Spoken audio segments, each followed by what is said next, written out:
What's going on, everybody, and welcome to another episode of Pod Scum.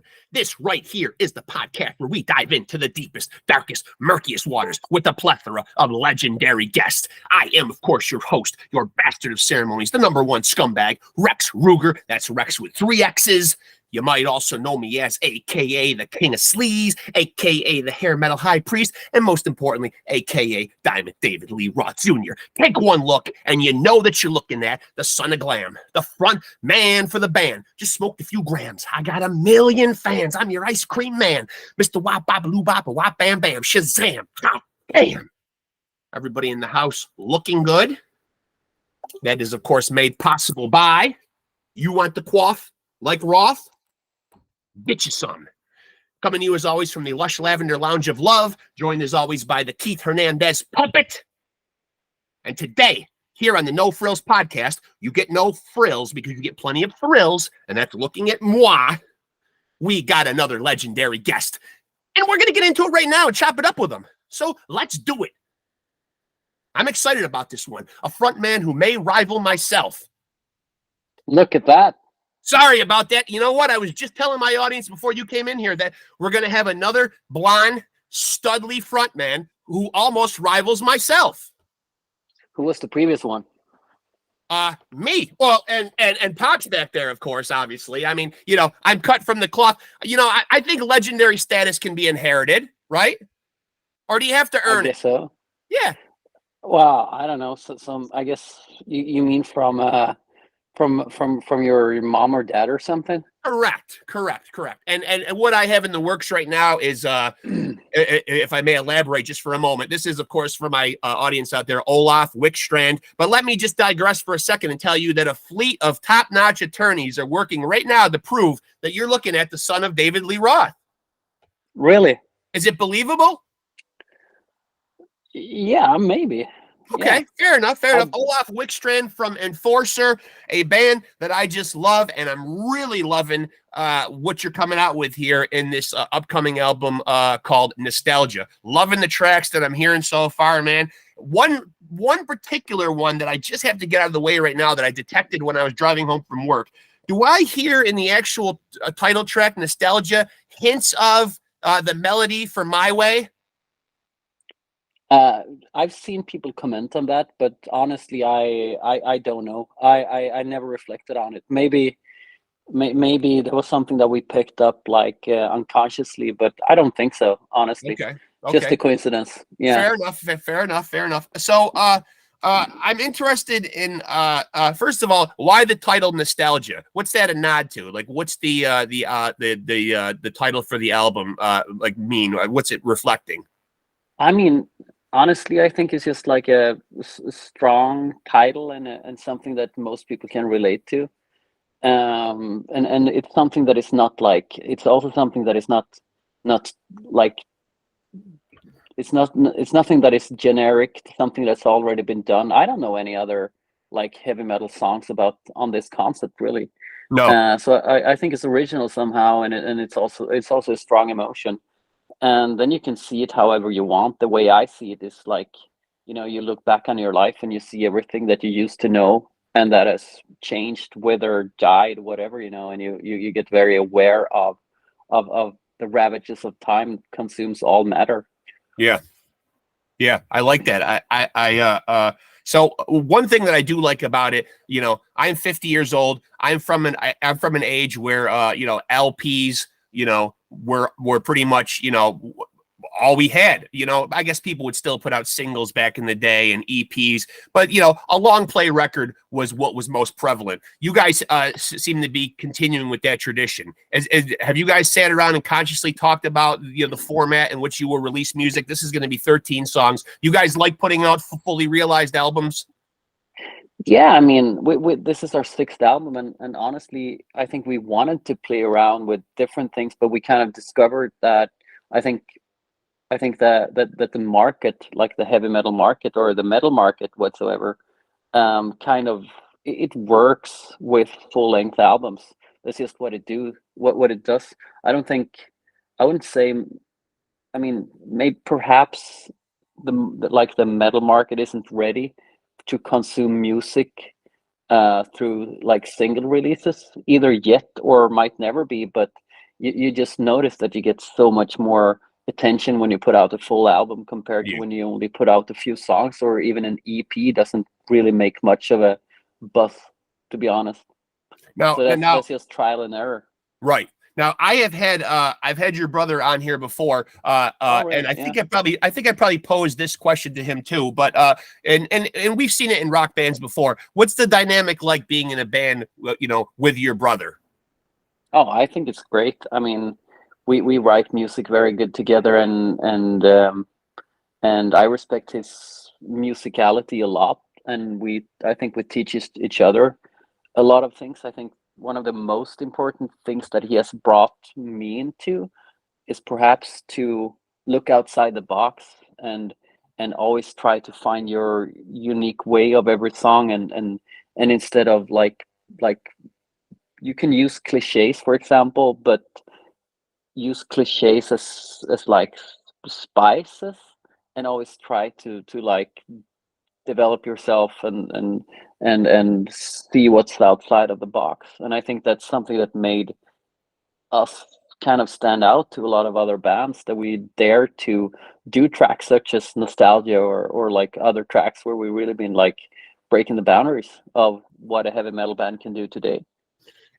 I'm interested, like, where you feel like, because it seems like the metal world specifically, but music in general seems to always want to put labels, genres on things. Do you guys put yourself into a box, or do you see your band with a specific sound that fits into a genre? I've obviously read online new wave of traditional heavy metal, whatever the fuck that means. I mean, obviously there's lots of labels and subgenres out there. You guys identify with any of those?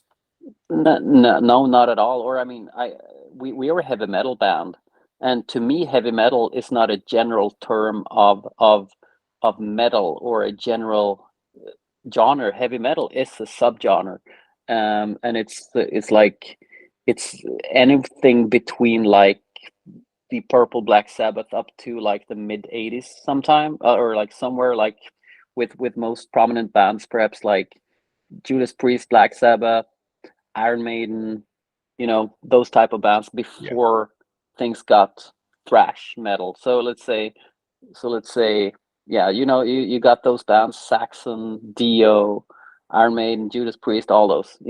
That's approximately where I identify with in terms of style when it comes to music.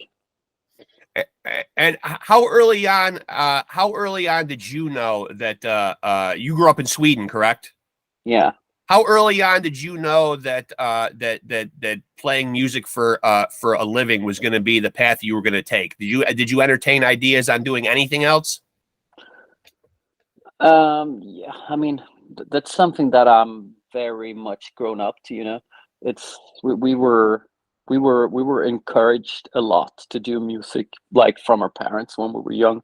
Mm-hmm. And there's always been a certain thrill to it, and something that I think I talk for myself now, but something that I always dreamed about. Of course, I had other like things. I went to university, studied engineering.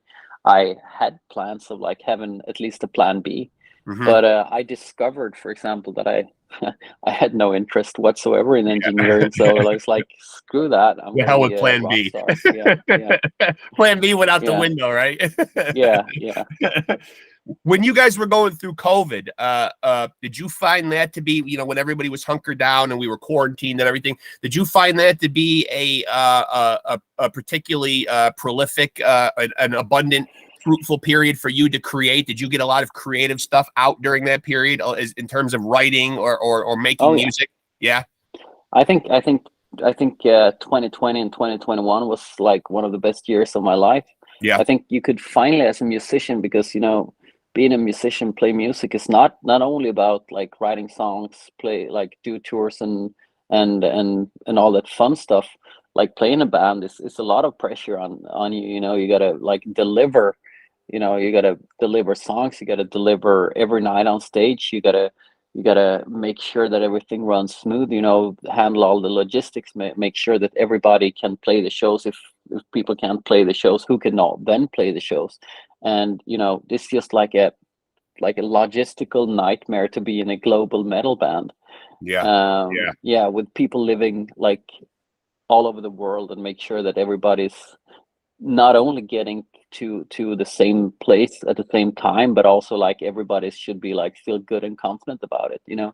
Yeah. It's a mess. So with all that, you know, all that pressure being taken off our shoulders, or my shoulders in this case, I think it was very liberating for the creativity.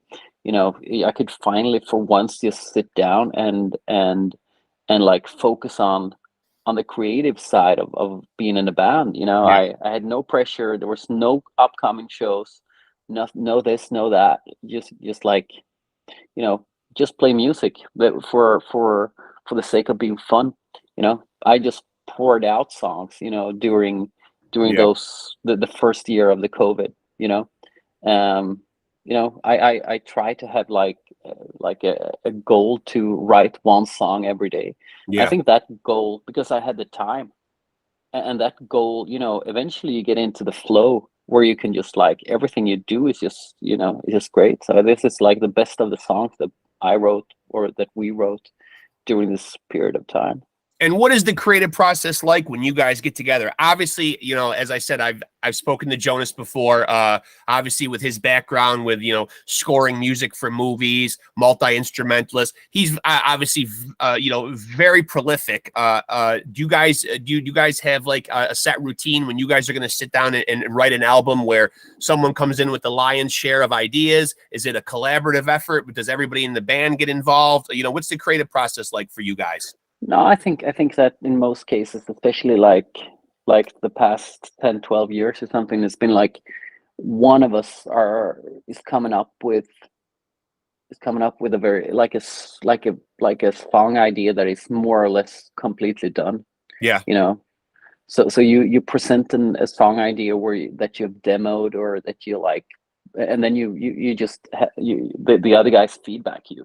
And that's how Jonas and I mostly work. He does some things, I feedback on what he comes with, and I do some things and he feedbacks me, and then we like take it from there. But usually like the major idea of the song is something that you develop on your own. Yeah. Because I think that, you know, as I don't come up with songs on guitar. I don't, you know, I come up with songs in my brain, and I hear them like completely like with a, you know, completely detailed to the like to the type of snare reverb. You know, it's that Wow. detailed that Yeah. hear it. You know, when you come up with something, you fantasize something, and that's actually like, I think that those are the best songs. You know, that you come up with that way. If you force things, just trying to put together different guitar riffs, it almost never turns out good. I think that's Well, the best songs. Yeah. that's quite a great gift, though, that you're talking about right there. You know, hearing things and hearing them in such great detail and such great Yeah. specifics. Is that something that you were able to tap into at a young age? Did you always feel music kind of influx I think into you? I think that everybody has that within yourself. You just have to discover your way of of of doing it. I've been writing songs both that way, but also like putting things together on the guitar, and just like, oh, this riff fits with that riff. But just trial and error, you know, those songs are never turning out as good as the ones that you come up with this way.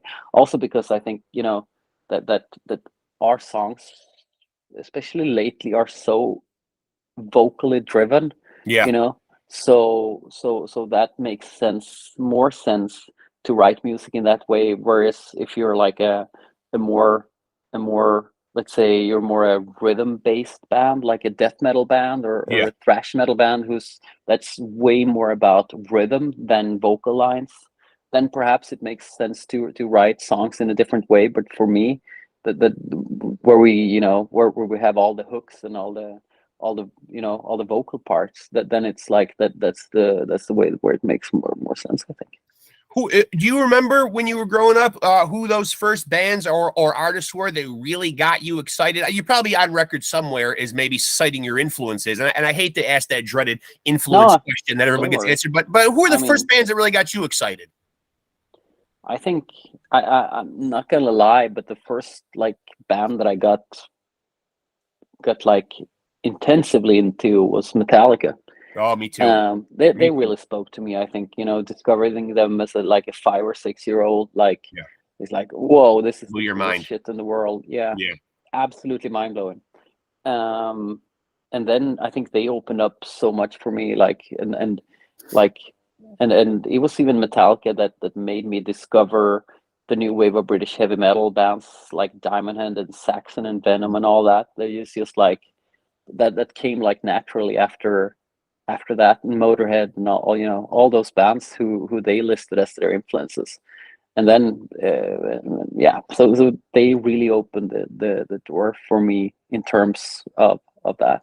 Metallica is like the marijuana of heavy metal. They are the gateway. They are the gateway into obviously because they're like the biggest band in the world, and huge. That's, you know, and you discover them when you're a kid. I mean, I don't think so many kids listen to Enforcer. We're way too niched at the moment to reach out to kids, but you know, in the early 90s, Metallica was on everybody's lips. No doubt about it. So it was like very accessible to pick that up even as like a 5-year-old. I'm glad that you just said, though, Enforcer, you know, to the kids nowadays could be a niche type of sound. How do you, in this day and age, because obviously I've seen a lot of changes in the music business, being 50 years old, you know, what does a band do nowadays in today's musical landscape with streaming and album sales not what they once were? What is the right answer to get Enforcer on the brains of kids nowadays? Is it getting on a big tour? Is it album sales? Is it merchandise? You know, how do you get over the hump nowadays?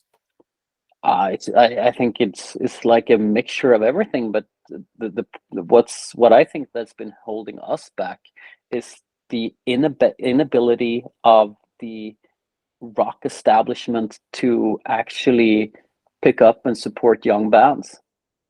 Fair enough. I think that I think the entire establishment, whether we're talking about agents or festival promoters or like everybody's who works with this, just are so stuck in the 90s, you know. You know, so and it's like these people don't take young bands serious, and you know, they're just staring themselves blind on something that once was, and desperately trying to uphold that. While we're a bunch of young bands who are coming out who are great, who does like really creative stuff, and you know, and but that's just like not taken seriously enough, just because I don't know, because for some people perhaps we come out as a parody band while they don't really have a clue what's going on. Now, when you say parody band, like, what do you like, you know, what does that conjure up to you? Like, what do you think people see Enforcer as?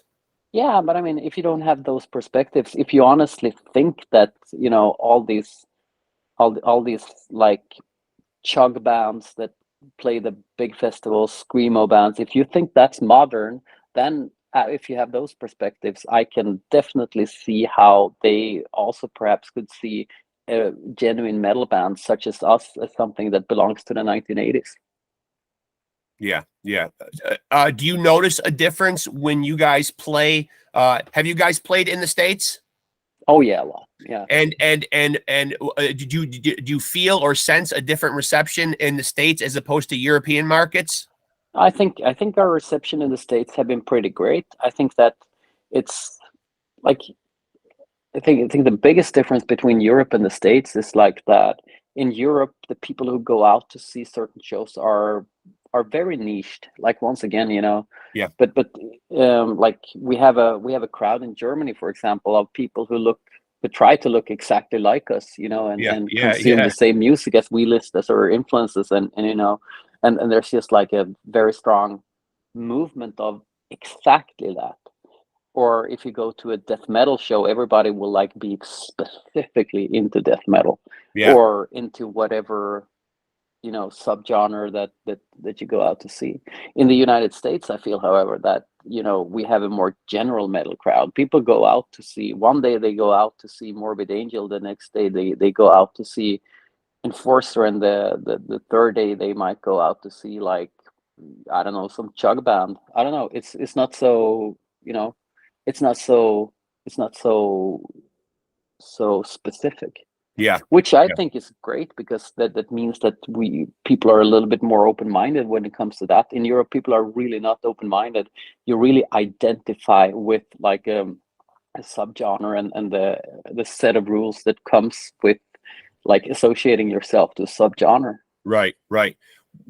When you guys go out and tour, obviously, you know, the dynamic changes as you get older. You have a family, you have kids. Do you guys sit around and consciously, you know, think about your itinerary when you guys go and tour? Are you guys the type of band that goes and does a few select dates and comes home? Are you wanting to go out for long periods of time and tour? I think at this point we really have to find a way that works for everybody. I mean, Yeah. my goal is to maintain Enforcer as like a band that really works for a long term. Yeah. And in order to do that, I think we have to make sure that everybody's like, that it works with everybody's expectations and everybody's schedules and everybody's like long-term life goals. Otherwise, this would be a very short story, but I'm planning to continue this as long as I possibly can, because for me it's the passion of my life. Yeah. To play music and to do this. So I think it's really important to listen to everybody and make sure that we find a way of doing this that works with everybody.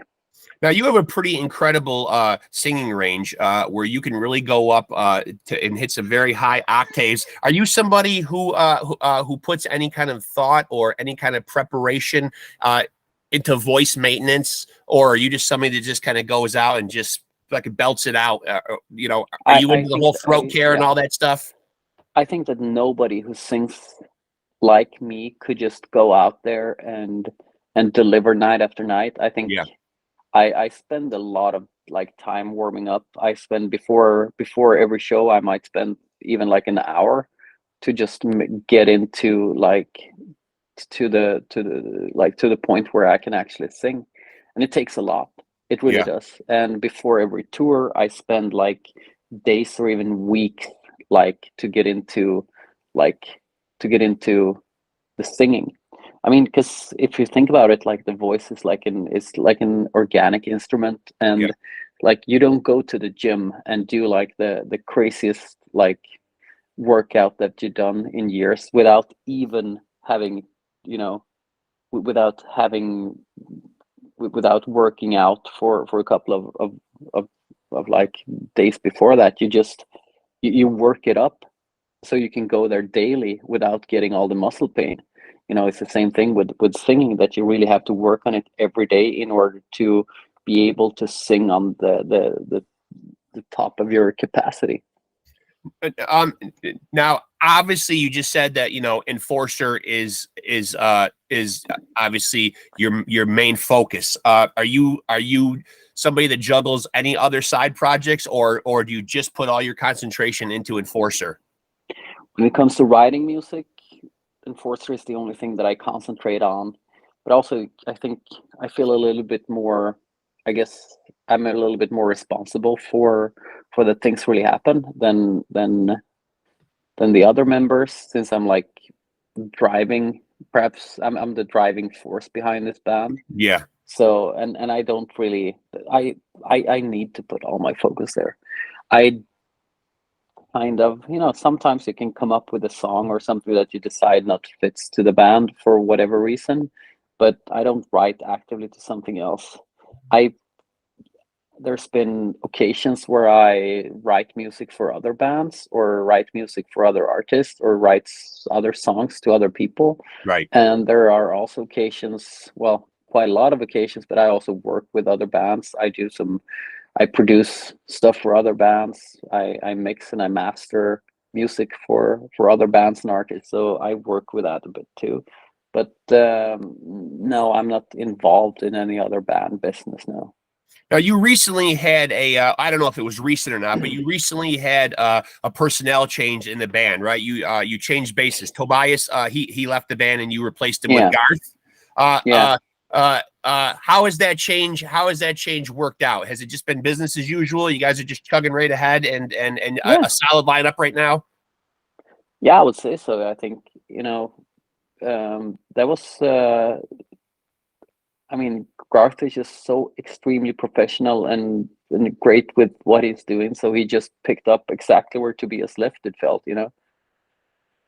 Is it tough sometimes when you're in a band that's in your position, though? Sometimes, do you ever find that any of the members in the band ever losing, like, the morale because it is so daunting to try to get ahead in the music business? Does everybody really feel like they're on the same page and rowing in the same direction, so to speak? The morale of the band seems good. Everybody seems invested in Enforcer.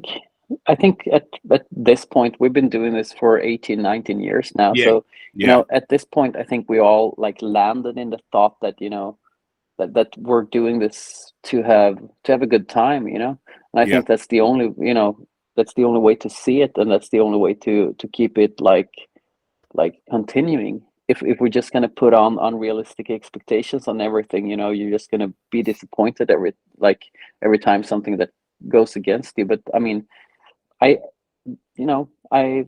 as per lately, I think that I developed like an attitude that, is just like, I gotta do this because it's fun. Right. And I never want to have play in a band like this and be having to feel like I have to do it, or you know or like a boring routine or something. Oh, I gotta play this show to get to earn money to pay rent. Oh, it's gonna suck. No, I never want to have that attitude towards something that I do for creativity and for fun. I think, and now we enjoy everything that we do. We're a bunch of guys who love to hang out with each other, and we're having a great time every time we do it. So that's the attitude we're trying to maintain, or I'm trying to maintain. Now, the live albums, Live by Fire 1 and 2, these things are absolute, in my opinion, as far as speaking from a live album standpoint, these things sound great. Production sounds great. They are just ass-kicking albums. Any ideas or entertaining any ideas of any future live albums? Because these ones are great. Not for now, since the previous one was fairly recent. But we're just gonna, I mean, after we release this album, and perhaps in another 4 or 5 years, we'll release another album. And after that, it might make sense when we're in our mid-40s to see, depending on where we are at that point. We did this one because we felt that the first live album wasn't really, it wasn't it wasn't relevant anymore. We were just we developed our playing so much, and we just wanted to showcase kind of where we were at that moment. Yeah, I get that. Yeah. So, obviously, and I probably don't have to tell you this. Obviously, again, with the changes in the music business, seems like a lot of bands are very worried about, keeping their name out there and staying on people's minds and staying relevant. People seem to be changing the channels and moving on to things very quickly. We're getting an influx of a lot of music, and people are just so wrapped up in their lives, and their attention spans have dwindled. Do you ever worry about the time frame in which you release albums, or dragging your heels and taking too long and feeling like maybe things are passing you by, or do you not even really give that any thought?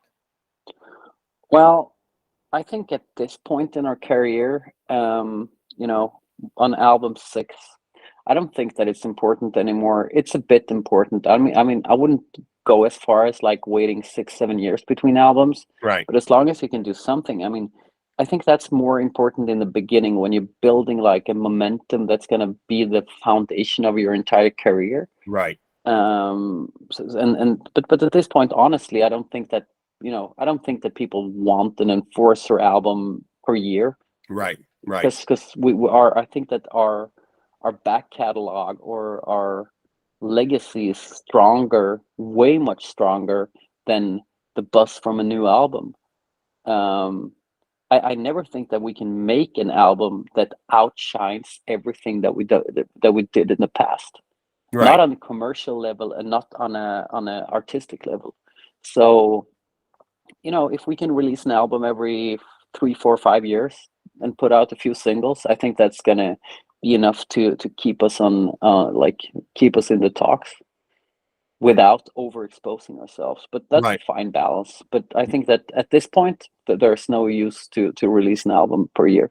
For people that haven't seen you guys out in the live setting, on stage, and they were gonna plop down their hard-earned money and come and see you guys live, what would you say they could expect from an Enforcer show?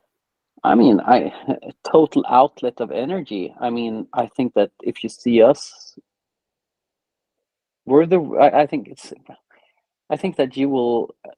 I mean, we're the real deal, or at least we're trying to be the real deal. Yeah. Play good, look good, be just a band that you wouldn't see every day. Yeah. There's so many bands that you see and people just stand still, or they focus so much on what they're playing, and they have like clothes that you can buy on H&M or something on. I want to take this like all the way. I want to wear clothes that nobody knows where to buy. I I want to love do to quote, I think it's like quoting the Malmsteen, but I mean, and play stuff on guitar that nobody else can play. You want Yeah, to be sure. larger than life, Yeah. and really give the audience something special that they don't see every day. Um, you know, I personally, if it comes to like bands who just stand still on stage and wear the same clothes that they do every day, I rather listen to the record. It's Right. not supposed Right. to be perfect. It's supposed to be like I said, like an outlet of energy. So are you somebody that can't give a free pass to some of these legendary, but with that being said, what you just said, are you somebody that can't really give a free pass to these bands right now that are out there perpetrating that they're playing live and using backing stuff? Where do you stand on that? I don't take it you guys are a This band this that this is a really controversial vary right now. subject, Yeah. and everybody seemed to have an opinion about it. But honestly, I think you can do it in a nice way, and I think you can do it in a bad way. Yeah.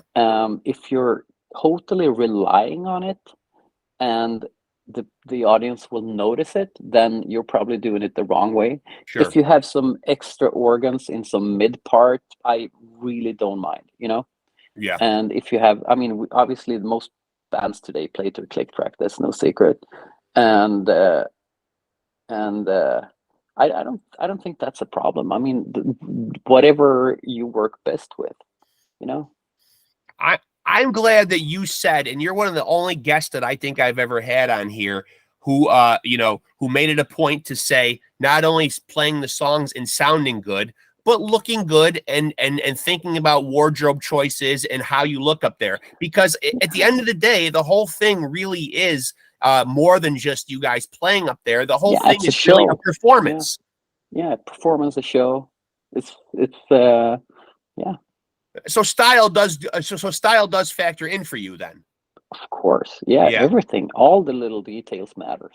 Leather pants, chest hair, smoldering looks, all that kind of stuff. I mean, it doesn't have to be that. It just has to be something, Yeah, yeah. I've seen in you our though, man. Like case, you are a yeah. good throwback to to what I imagine that Yeah. you're setting the bar for where a front man should be. Is that like a conscientious choice? And are there other front men? Because being a front man is a big job. I mean, you are the face of the band. I mean, you're commanding a lot of the stage. Is it something that you conscientiously put a lot of thought into? And who are some front men who you may have looked at and said, I'm going to take bit? Have you taken bits and pieces from other front men?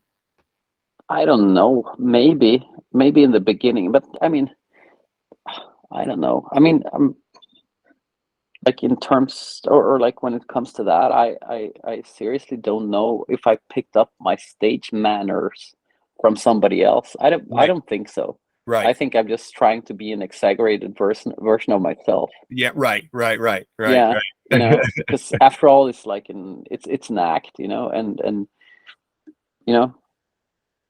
And the new album comes out May 5th, correct? correct. And what will happen after the album comes out? Are there plans for a tour? Is a tour booked yet? We're gonna do a bunch of festivals in Europe this summer. Okay. So that's looking pretty good. And then we'll just see what happens. I think we have some very loose offer on a short tour in Europe in the fall, and Okay. then some one-offs. But yeah, I mean, I think there's a lot in the talks, but nothing that's been like set in stone. We're just gonna see, I guess, how this album lands first, and what happens, and then we can see if there's anybody we can team up with for different touring territories. Now, how much help do you get? Are you guys, and forgive me for not knowing this, are you guys on a label? Yeah. Okay. Oh, and at this point in the music business, how much help does a label really really offer? Because a lot of bands are doing a lot of DIY stuff. Does a label really get involved and really propel a band as much as it used to? I don't think it does that as much as they used to do. Yeah. I mean, but I mean, they help with other things. I have a great cooperation with a record label, but not in the way you would think it is. I mean, but we do. They come up with cool ideas. We do social media things together. We get things out there, and come up with creative ideas to expose this album, put Yeah. exposure to the album and the sales. But when it comes to like giving like touring opportunities or festival appearances or like getting in touch with music people, there's absolutely nothing. No, not like that you have to sort out yourself. Yeah. What about like choices of like, we have a booking agent for that one, for those kind of things, and that's what they do. right. Now, what about something, even a decision like album art? Because I love the aesthetic of what's going on here. I love the skull holding the hourglass. It's very colorful. It really draws the eye in. Who makes those kind of decisions on album art and stuff? Is that a collective band thing? Do you guys work with a specific artist? No, that was. I mean, no, the label hasn't anything to do with that. I mean, we do all the creative decisions ourselves. That's like Okay. literally every single one of them. We can ask them for advice, and we sometimes do, but no, they're not pulling us in any direction or anything like that. And the album cover, I mean, the concept was more or less my concept, based upon some loose like combination of different themes that some of the songs are about, but Yeah. mostly was like, so I got in touch with this artist Adam, which paintings I've seen on the internet, which I absolutely adore. So we came up with this concept together from what I had in mind. So yeah, I'm super happy about the results, and he did great, I think. And what will 2023, 2024, what will be in store for Enforcer? What would you like to see happen after this album comes out? What would be your ideal vision of where this album could potentially take Enforcer? What would be the big payoff in your mind? Well, I think that I would love to get to like a commercial level where kids can pick up Enforcer, Yeah. just like I once picked up Metallica. Yeah, Or come other on, bands. kids. Come on, kids. Pull your Yeah. heads out of your asses out there, for God's sake. Jesus No, Christ. yeah. No, but I mean, I just hope that we can get enough exposure to like climb a few steps on on the career ladder. I hope so too, man. I hope Yeah. I hope this album really opens some doors, because I am flying the flag for Enforcer and telling anybody that'll Thanks, listen man. how great Yeah. this band is, man. I mean, you guys are a force to be reckoned with. The music is awesome and powerful, and I do hear elements of speed metal in there. You guys do like to accelerate the pace of the music a bit. Well, yeah, I think we always did that. I never want to like limit myself to one certain type of songs, but to have a very broad spectrum of different sounds. And I think that's one of the things that makes us stand out a bit, because we can we can do really like fast and aggressive stuff, and then we can also pull off a power ballad and everything in between, you know. Yeah, absolutely. And I'm going to go on record right now in this episode is as stating right now that after Diamond Dave, and of course myself, you might be the third greatest blonde frontman in the world. How do you like that, Olaf? Appreciate it. Oh, that's pretty cool. That's pretty cool, right? Yeah.